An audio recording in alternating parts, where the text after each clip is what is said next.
Puji Tuhan, haleluya, shalom, kawan-kawan yang dikasihi Tuhan Yesus. Kembali lagi dalam program kita Racing 2, renungan singkat Sabtu. Mana program ini kita akan belajar merenungkan firman Tuhan setiap hari Sabtu, di mana kita akan belajar firman Tuhan, kita semakin mengerti kehendak Tuhan dalam kehidupan kita. Dan biarlah firman Tuhan ini bisa menguatkan kita, iman kita semakin kuat, hubungan kita dengan Tuhan semakin baik, dan kehendak Tuhan dapat kita lakukan dalam kehidupan sehari-hari, ya kan? Amin, kawan-kawan. Nah, pada bulan Oktober November ini kita akan belajar tentang peranan Allah di dalam kehidupan kita. Karena kita percaya bahwa Tuhan kita, Allah kita, selalu ada di setiap aspek kehidupan kita. Nah, Sabtu kemarin kita telah belajar Allah sebagai Bapa kita. Nah, untuk hari ini kita akan melanjutkan pembahasan kita peranan Allah di dalam kehidupan kita. Sebelum itu, mari kita bersatu di dalam doa. Bapa kami yang ada dalam kerajaan surga, kami bersyukur Tuhan atas penyertaan pemeliharaan-Mu dalam kehidupan kami. Dan terima kasih juga kami masih bertemu di dalam program Racing 2 ini, ya Tuhan, dengan singkat Sabtu. Biarlah melalui renungan ini kuasa-Mu nyata, melalui renungan ini ada nasihat, ada teguran. Melalui renungan ini kami dapat belajar tentang isi hati Engkau sendiri, ya Bapa, melalui firman Tuhan. Tuhan berkati, Tuhan urapi kami semua, agar kami dapat mengerti, dapat melakukan firman-Mu dalam kehidupan kami masing-masing, ya Bapa. Terima kasih ya Tuhan Yesus, sehingga kuduskan hati dan pikiran kami, sehingga kami layak dan kami berfokus untuk belajar firman Tuhan pada hari ini. Terima kasih ya Bapa, berbicaralah kepada setiap kami, karena kami siap mendengarkannya, hanya di dalam nama Tuhan Yesus Kristus. Haleluya, amin. Amin. Nah, saat ini kita akan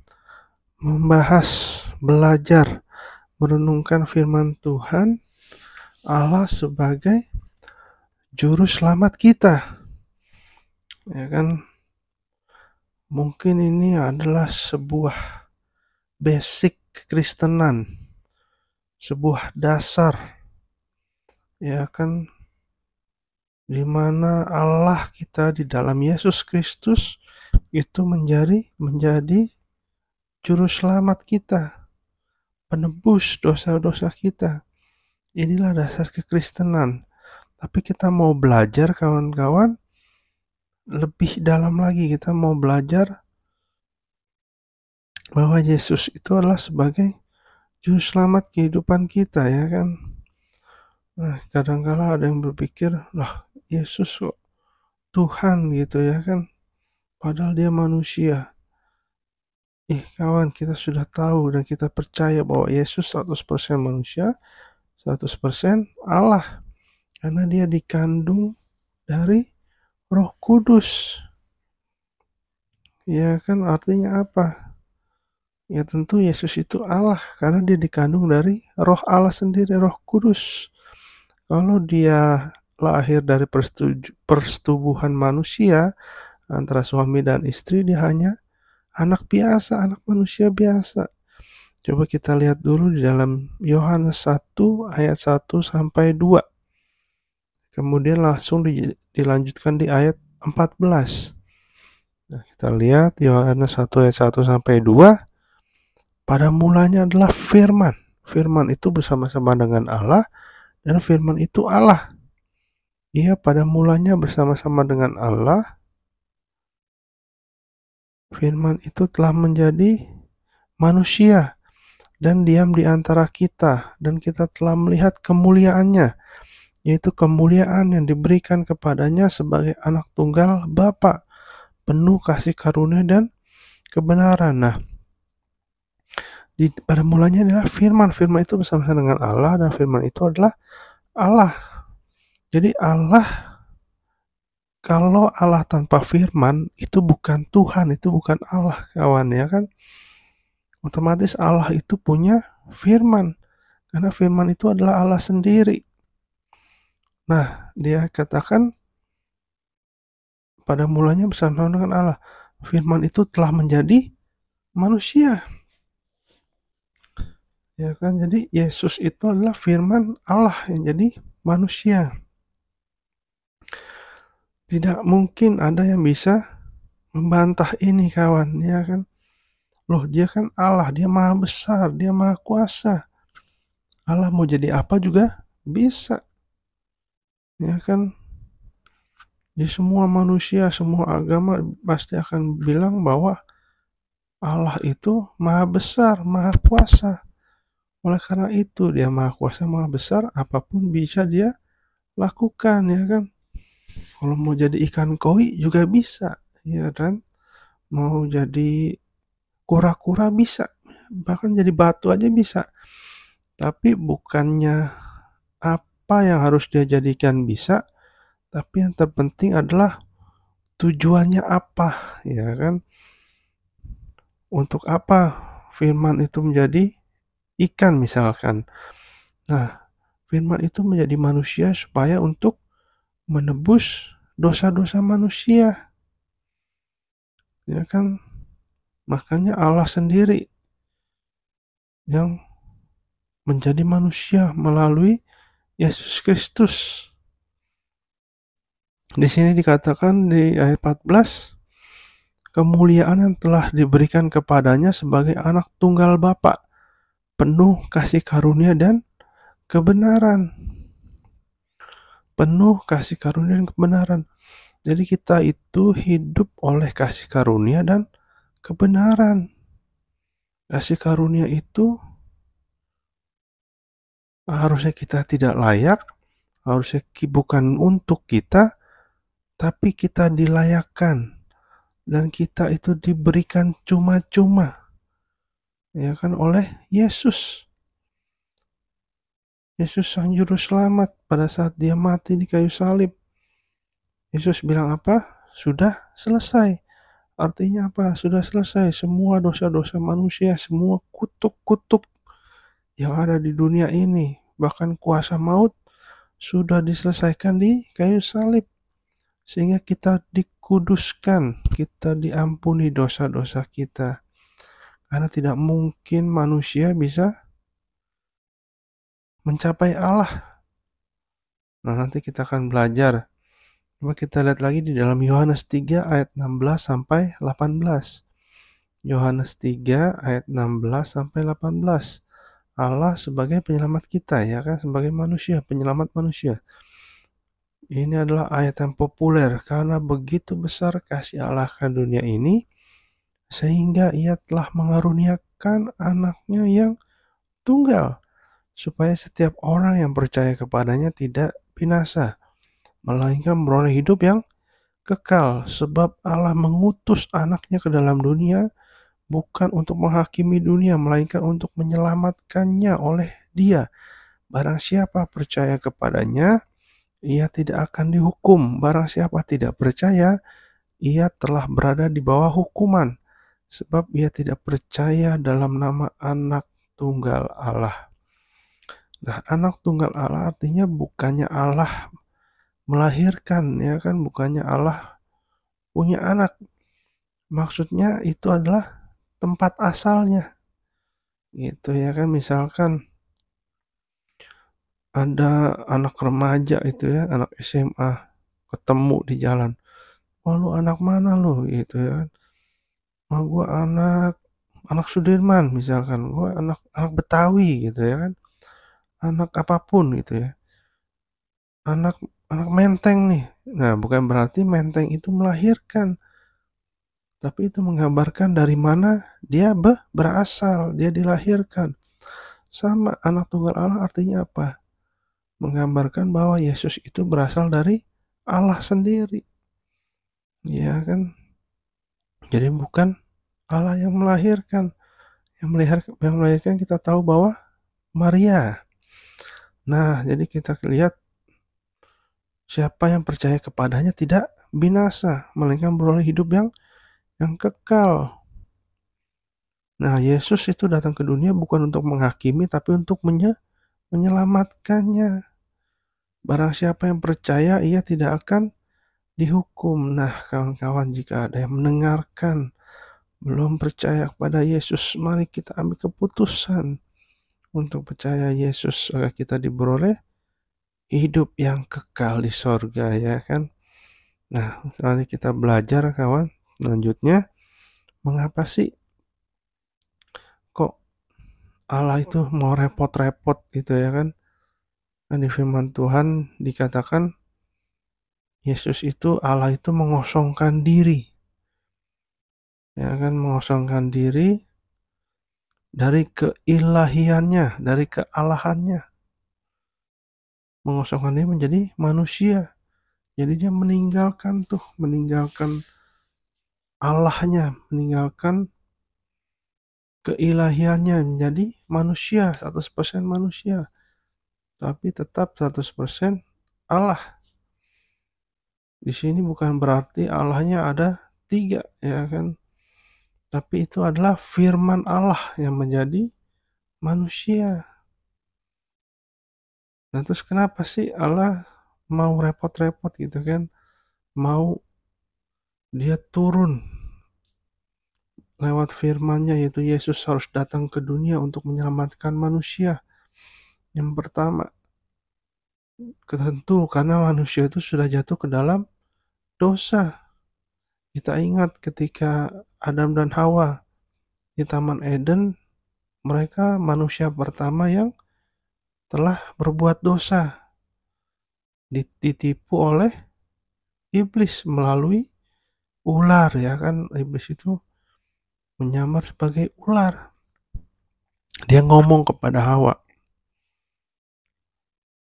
wak wak wak, gitu ya kan, maksudnya Hawa. Coba lihat tuh buah yang di tengah itu, buah yang pengetahuan yang baik dan yang jahat. Itu bagus kan, menarik kan, pasti manis itu rasanya.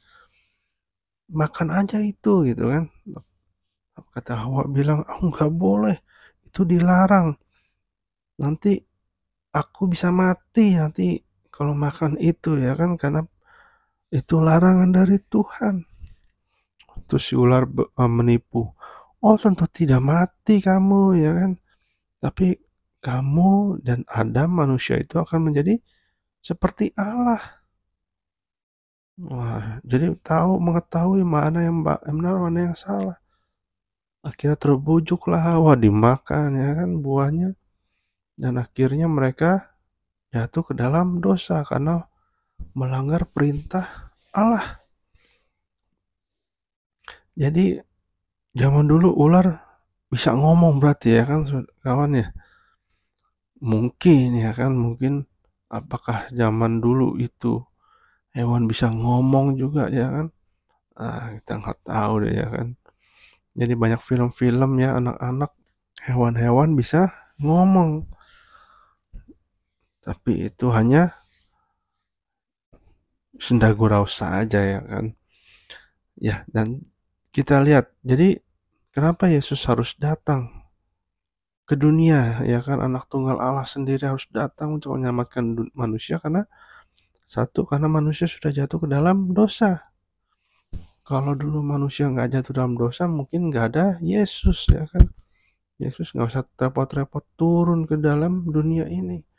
Nah, yang kedua karena perbuatan baik manusia itu tidak bisa menyelamatkan, ya kan? Iya, karena tidak mungkin bisa manusia berdosa melakukan apapun perbuatan baik kepada Tuhan yang kudus. Coba kita lihat di dalam Titus 3 ayat 5. Titus 3 ayat 5. Pada waktu itu dia telah menyelamatkan kita bukan karena perbuatan baik yang telah kita lakukan, tetapi karena rahmat-Nya oleh permandian kelahiran kembali dan oleh pembaruan yang dikerjakan oleh Roh Kudus. Nah, jadi di firman Tuhan yang lain juga dikatakan bahwa perbuatan baik kita itu seperti kain kotor, nggak ada apa-apanya di hadapan Tuhan, ya kan? Jadi mau nggak mau Allah harus turun, karena nggak mungkin bisa, karena kita diselamatkan bukan karena perbuatan baik, bukan perbuatan baik yang telah kita lakukan. Sebagai contoh nih ya kan kawan, ada seorang miskin dan ada seorang kaya. Orang miskin itu bajunya bau gitu ya kan, bajunya kotor. Dia mau masuk ke rumah orang kaya itu. Mungkin dia bisa berbuat baik gitu ya kan. Dia melakukan hal-hal yang baik menurut dia. Tapi kalau menurut orang kaya itu ya biasa aja gitu ya kan. Buat baik apa? Hanya seperti itu aja ya kan. Terus dia juga mau masuk ke dalam rumah orang kaya itu pasti dijaga oleh pengawal. Gak boleh, kamu gak boleh, gak diizinkan masuk oleh pemilik rumah ini gitu ya kan misalkan. Jadi orang miskin itu berusaha datang kepada orang kaya itu gak bisa-bisa, karena ada pengawal, karena ada yang membatasi dia. Nah, tapi akhirnya sebaliknya, orang kaya itu berpunya inisiatif, karena dia punya belas kasihan, dia punya kasih, akhirnya dia datangi itu orang miskin, keluar dari rumahnya, dan mengajak orang miskin itu masuk. Ayo mari masuk,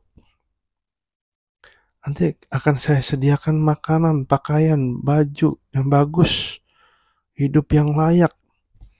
Tentu ketika orang kaya itu yang mengajak orang miskin itu, pengawal-pengawal pasti minggir juga ya kan, karena sudah diizini dengan yang punya rumah. Nah, ilustrasi ini sama seperti Allah mau datang kepada manusia kawan. Allah yang kudus datang kepada manusia untuk mengajak manusia, yuk masuk ke dalam sorga, masuk ke dalam kemuliaan Tuhan. Melalui apa? Melalui Yesus Kristus. Ketika Allah sendiri yang datang kepada manusia, tentunya dosa itu ditebus, diampuni. Seperti pengawal itu yang membatasi orang miskin tadi, akhirnya pengawal itu dibuka. Nah, ketika Allah sendiri datang ke manusia, ke dunia, dia juga menghapus dosa kita. Tapi memang ada harga yang harus dibayar. Karena manusia tidak bisa diselamatkan oleh kalau masih ada dosa. Nah, jadi nggak heran dong ya kan, simple aja kok kita mengartikan Yesus itu ya kan. Nah, Allah sendirilah yang datang karena dia kudus. Sehingga dia sangat mampu mengajak manusia yang berdosa. Ada konsekuensinya, harus menderita, harus di kayu salib, mati di kayu salib. Sehingga jurang pemisah itu tidak ada lagi, pembatas antara Allah dan manusia tidak ada lagi. Karena sudah dikorbankan melalui Yesus Kristus kawan, ya kan, amin. Yes, kita sangat berbangga hati, kita sangat bersyukur karena kita sudah dipilih dan dipanggil Tuhan untuk percaya kepada Yesus. Nah, yang ketiga, kenapa Allah sendiri harus turun melalui firman-Nya, yaitu Yesus datang ke dunia untuk menyelamatkan manusia. Yang ketiga, karena manusia tidak bisa diselamatkan hanya dengan berhenti berdosa. Ya kan? Gini loh, maksud saya, misalkan ada manusia nih ya, berdosa ya kan. Kan kita tahu bahwa pada saat kita lahir pun kita sebenarnya sudah berdosa. Karena ada dosa keturunan dari Adam dan Hawa. Ya kan, jadi anak baru lahir tuh bukannya suci, bukannya murni gitu ya kan, tapi sudah berdosa. Loh, buktinya apa? Kita lihat aja anak-anak kita, kawan. Dia lebih mementingkan diri sendiri ya kan, kalau mainan maunya mau sendiri. Lah itu kan egois. Lah itu kan udah ada dosanya gitu ya kan. Nah, memang mereka tidak mengerti apa-apa. Memang dari dasarnya sudah seperti itu. Nah, jadi ketika ada orang kita dari kecil sudah berbuat dosa, kemudian pada satu titik dia bilang, aku akan berhenti berdosa, biar aku bisa diselamatkan. Nggak bisa, kawan. Nggak bisa hanya itu. Karena dosa itu sebenarnya seperti hutang. Seperti hutang yang harus dibayar. Coba kita lihat ya. Kita lihat di dalam Matius 6 ayat 12. Nah, tapi kita lihat di dalam versi King James-nya, kawan ya kan, dalam bahasa Inggris, dalam Matthew 6. Matthew 6 ayat 12 ya kan, Matius 6 ayat 12. Kalau dalam bahasa Indonesianya adalah, dan ampunilah kami akan kesalahan kami seperti kami juga mengampuni orang yang bersalah kepada kami. Nah, tapi dalam King James Version dikatakan, and forgive us our debts as we forgive our debtors. Debts itu artinya hutang. Debtors itu adalah yang menghutangi kita. Jadi di sini katakan, ampunilah segala hutang kami, seperti kami juga mengampuni orang yang ngutang kepada kami. Jadi artinya dosa itu seperti hutang. Contoh nih ya kan, misalkan ada seorang hutang, taruhlah Bapak A hutang pada Bapak B. Hari ini dia hutang nih 100 juta. Besok dia hutang lagi kan, 100 juta lagi. Terus dia ngutang. Sampai akhirnya nggak sadar-sadar udah sampai 1 triliun. Nah kan, seperti dosa kan, kita setiap hari berbuat dosa. Tapi ternyata dalam satu hari, satu titik, si A ini bilang sama si B, udah, lu gak mau utang lagi sama lu ya. Udah cukup ya, terima kasih ya. Kira-kira apa yang dilakukan si B? Nah, si B marah dong ya kan. Enak aja pergi aja. Utangnya bayar dulu dong yang kemarin 1 triliun itu. Nah, dosa itu sama, kawan. Kita setiap hari berbuat dosa, tahu-tahu dalam satu titik kita bertobat nih, tapi kita belum minta ampun sama Tuhan. Kita bilang, udah, gak mau berbuat dosa lagi. Nggak bisa, kawan. Dosa-dosa yang telah kita lakukan harus dibayar. Dibayar sama siapa? Kita lihat di dalam 1 Korintus 7 ayat 23. 1 Korintus 7 ayat 23. Kamu telah dibeli dan harganya telah lunas dibayar. Karena itu janganlah kamu menjadi hamba manusia. Kamu telah dibeli dan harganya telah lunas dibayar. Siapa yang bayar? Ya Yesus itu, kawan. Ya, kita lihat lagi di dalam Kolose 2 ayat 14. Ya, Kolose 2 ayat 14. Dengan menghapuskan surat hutang yang oleh ketentuan-ketentuan hukum mendakwa dan mengancam kita, dan itu ditiadakannya dengan memakukannya pada kayu. Mereka, saya lihat, menghapus surat hutang.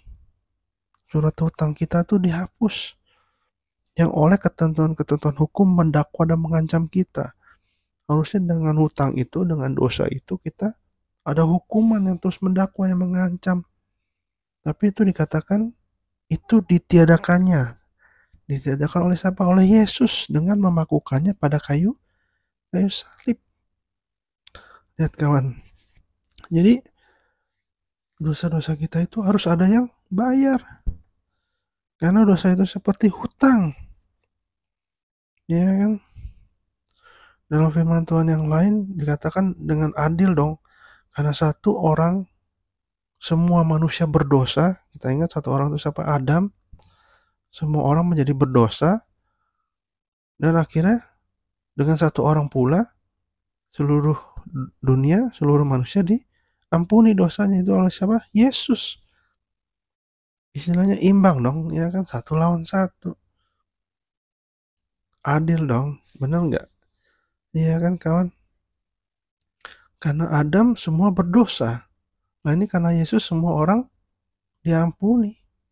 Ya kan harusnya nggak ada yang aneh dong, ya kan? Nah jadi kita bersyukur.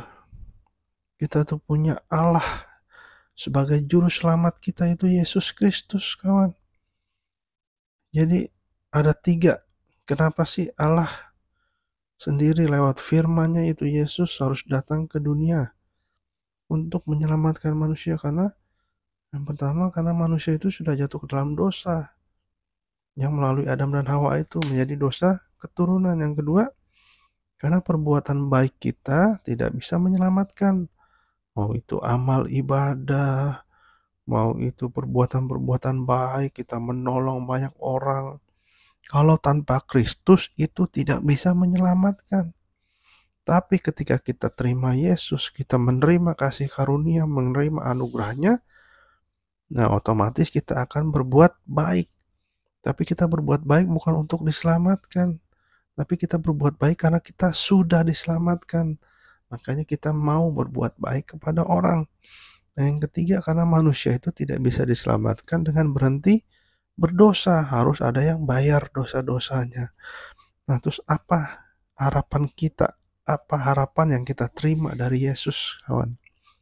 Yang pertama, kita itu dibenarkan dan menerima kasih karunia. Dalam Roma 5 ayat 1 sampai 2.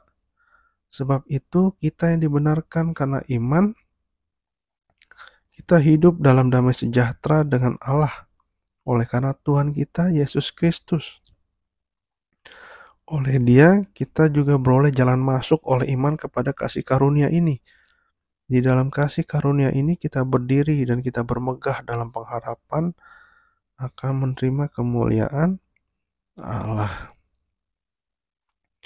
Nah, di sini dikatakan bahwa kita itu dibenarkan. Ketika kita terima Yesus, kita itu dibenarkan karena iman. Jadi setiap hari kita akan dibenarkan. Dibenarkan tuh apa? Contoh, ya kan?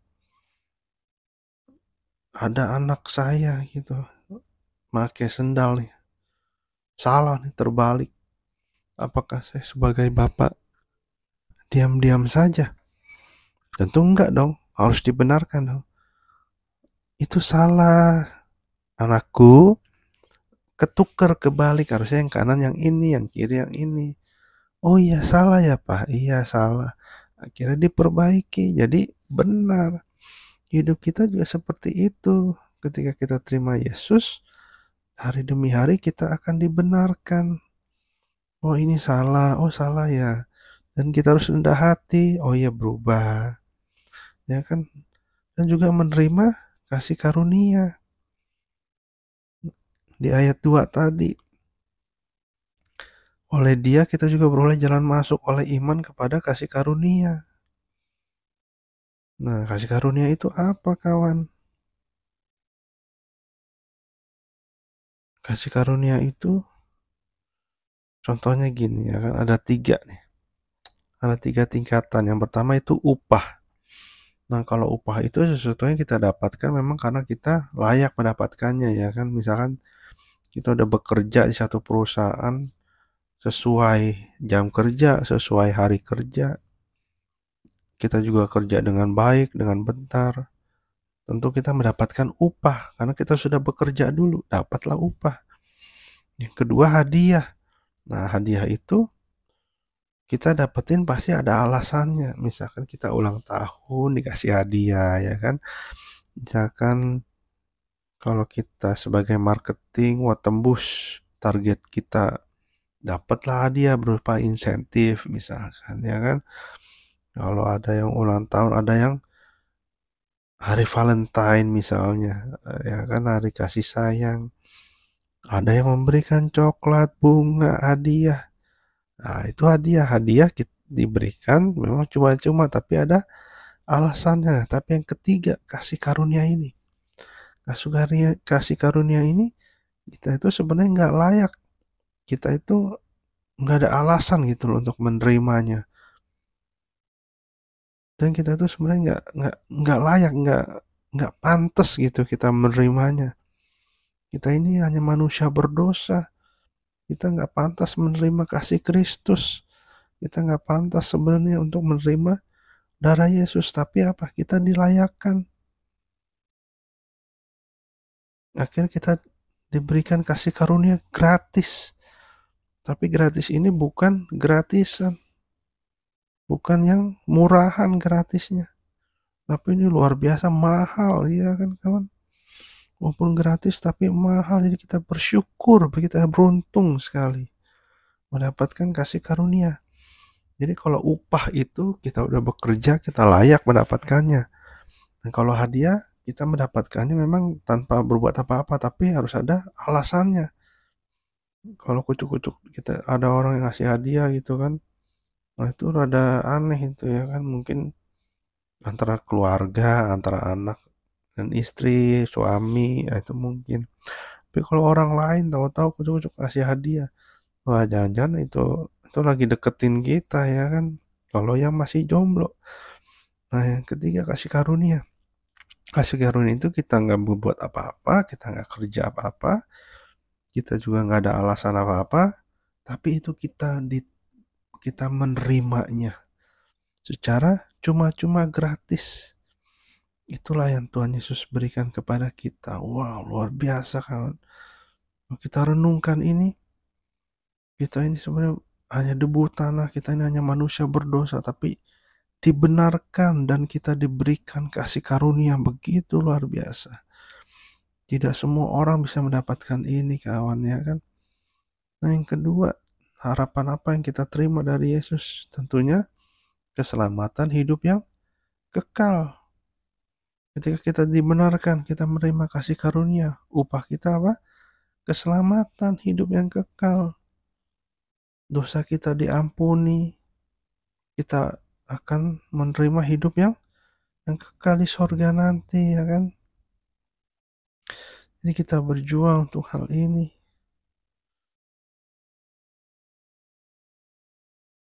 Nah jadi di ayat yang tadi yang kita baca dalam Yohanes 3 ayat 16 itu yang berkata, karena begitu besar kasih Allah akan dunia ini sehingga ia telah mengaruniakan anak yang tunggal, supaya apa? Setiap orang yang percaya kepadanya tidak binasa melainkan beroleh hidup yang kekal. Jadi kita akan beroleh hidup yang kekal di sorga nanti.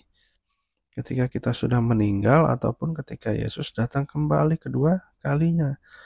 Nah yang ketiga, harapan apa yang kita terima dari Yesus sebagai penyelamat kita? Yang ketiga adalah kita menerima sukacita sejati.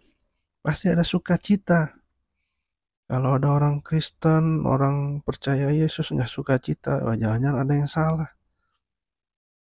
Mungkin dia belum menerima kasih karunia Allah dengan sungguh-sungguh.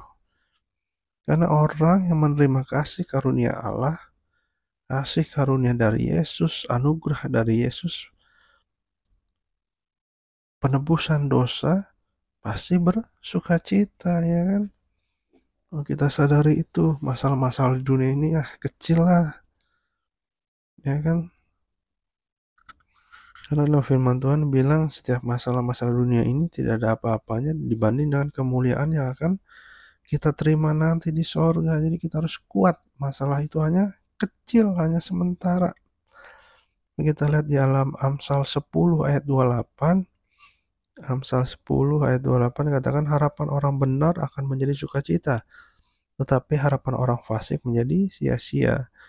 Jadi harapan kita sebagai orang benar, orang yang telah ditebus adalah sukacita, ya kan? Mari kita kuat di dalam Tuhan, kita bersukacita. Karena di firman Tuhan yang lain dikatakan juga apa? Bersukacitalah senantiasa, ya kan? Sekali lagi katakan bersukacitalah. Jadi kita harus bersukacita. Sukacita itu adalah perintah Allah. Bukan boleh enggak, boleh iya, tapi harus kita lakukan. Itulah kita harus bersukacita kawan, ya kan? Karena sukacita menjadi hati yang gembira. Dan hati yang gembira adalah obat yang manjur dalam kehidupan kita, ya kan? Jangan sampai kita sedih gitu, ya kan? Kita ingat saja kalau kita lagi sedih, kita ingat, wah Yesus sudah baik menyelamatkan hidup saya. Yang keempat, harapan apa yang kita terima dari Yesus? Yang keempat, penyertaan dan rancangan damai sejahtera sepanjang hidup kita. Kita lihat Yeremia 29 ayat 11. Yeremia 29 ayat 11. Sebab aku ini mengetahui rancangan apa yang ada padaku mengenai kamu, demikianlah firman Tuhan, yaitu rancangan damai sejahtera dan bukan rancangan kecelakaan, untuk memberikan kepadamu hari depan yang penuh harapan. Wow, luar biasa. Jadi Allah kita memberikan rancangan yang penuh harapan, rancangan yang indah, rancangan damai sejahtera, bukan rancangan kecelakaan. Jadi kita yakin ini dan percaya bahwa dalam setiap kehidupan kita, semua untuk kebaikan kita. Di firman Tuhan yang lain juga dikatakan Allah menyertai kita sampai kepada akhir zaman. Ketika kita terima Yesus, kita jangan takut karena rancangannya damai sejahtera. Bukan yang menjerumuskan, bukan kepada kematian, bukan kepada yang kebinasaan, tapi hidup yang kekal. Amin, kawan-kawan. Yes. Nah, yang kelima, yang terakhir. Harapan apa sih yang kita terima dari Yesus? Yaitu yang kelima, menjadikan kita menjadi satu tubuh, satu roh, satu Tuhan, satu baptisan, dan satu Allah Bapa. Kita lihat di dalam Efesus 4 ayat 4 sampai 6. Efesus 4 ayat 4 sampai 6. Satu tubuh dan satu roh. Sebagaimana kamu telah dipanggil kepada satu pengharapan yang terkandung dalam panggilanmu. Satu Tuhan, satu iman, satu baptisan, satu Allah dan Bapa dari semua.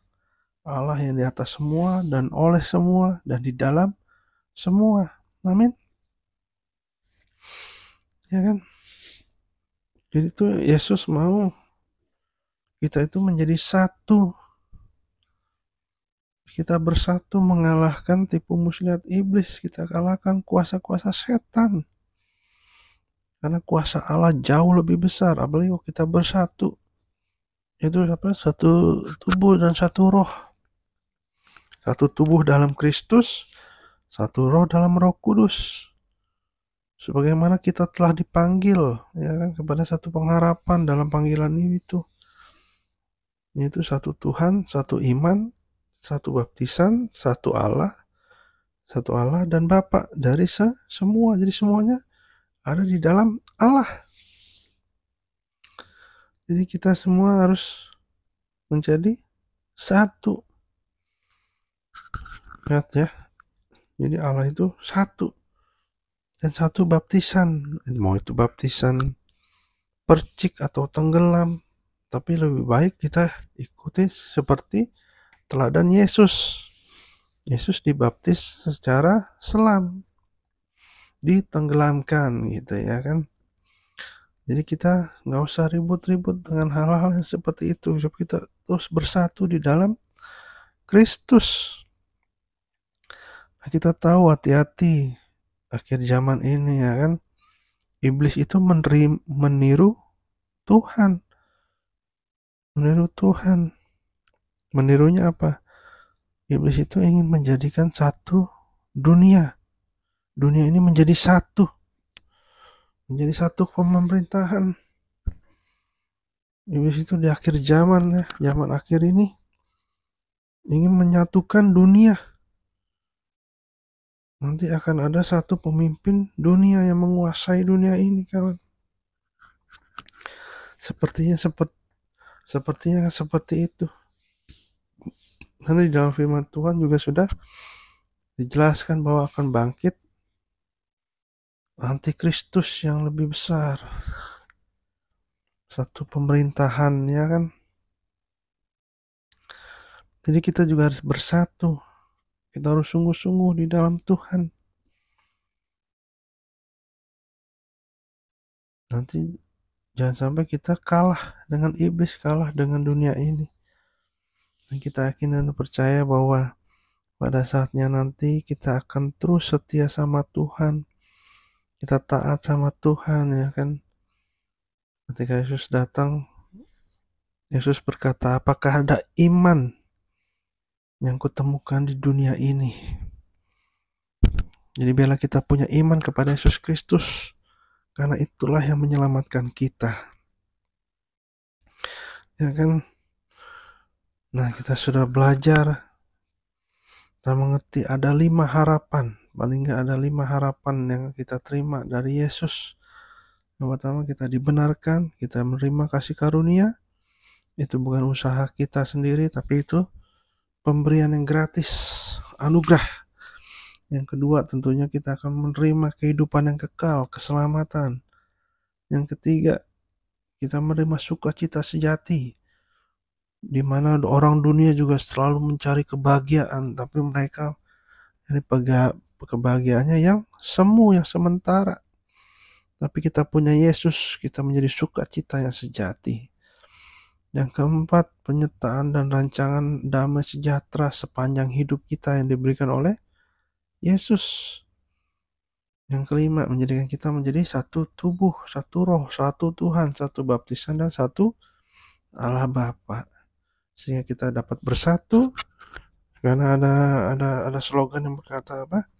Bersatu kita teguh, bercerai kita runtuh. Jadi kita harus bersatu di dalam Kristus, gereja-gereja menjadi satu. Yang penting kita memuliakan nama Tuhan. Nah, oleh karena itu, kawan, respon kita apa?